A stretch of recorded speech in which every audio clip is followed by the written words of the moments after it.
glycemic index foods.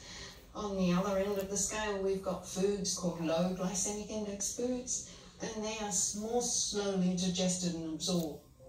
Looking at the glycemic index, it's apparent that many of the foods with high GI are the ones that dominate our diet today.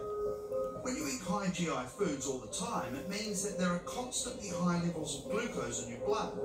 In time, this causes major damage to the body. Some cells in the body, they just can't control the uptake of glucose into their cells.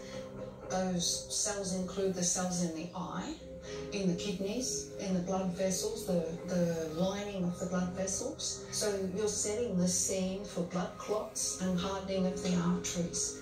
Eventually, those cells just start to die.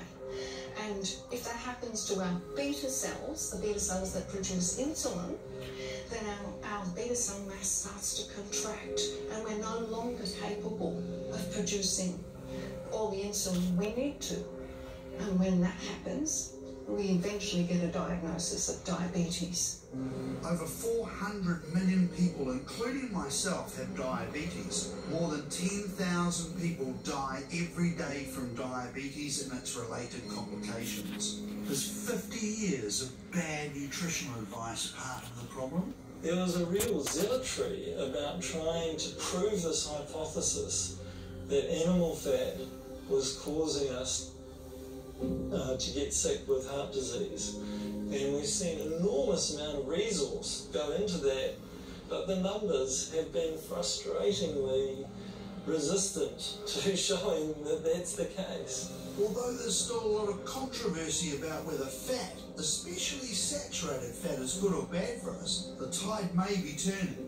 Imagine the American Heart Association announcing that they made a mistake, and the press release that says to the American public and the world, by the way, when we told you to eat low-fat, high-carb diets for the past 50 years, we were wrong. We apologize if we killed some of you, or some of your relatives or loved ones. We apologize. It was an honest mistake. Now we got it right. Now we're credible. Now you can trust us. It's a no-win situation.